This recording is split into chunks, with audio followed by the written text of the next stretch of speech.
George Philip Telemann. George Philip Telemann was alive from 1681 to 1767. So he lived past the end of the Baroque period.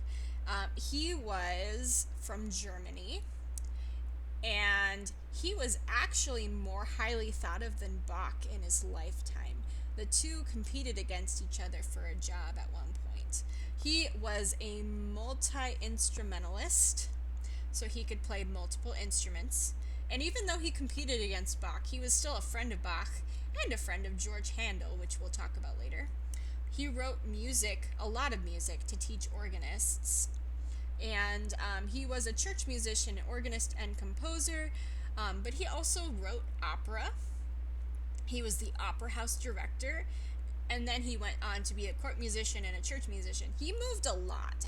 I was counting; there were 6 or 7 different times. He was constantly looking for the next best thing. He was trying to further himself, and he wrote a lot of music, like a lot of music, like over 3,000 pieces of music. That's insane.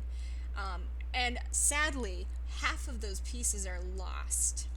Um, and when people, 100 or 200 years later, started looking at his music, they were comparing it to Bach's music, to Johann Sebastian Bach, and they thought that it was lacking. They felt like it was too it wasn't deep enough. It didn't have enough meaning. And then so they would compare it to Bach's music, and they would say, "Oh, this is better over here. This is Bach's music." And then later on, people are looking and they realize that the songs that they were like, "Oh, this is better because it's Bach," the songs that they were claiming were Bach's were actually Telemann's.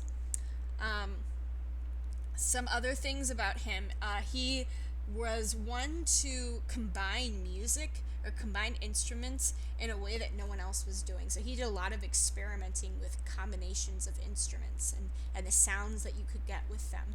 And that helped other composers later on.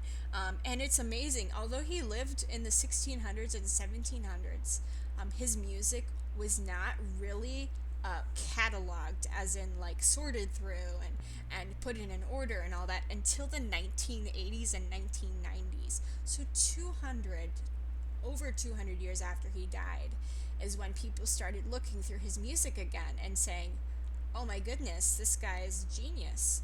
So that's kind of sad that it took that long. However, it's good that now we have stuff, and so his music is becoming more performed because there's more people aware of it.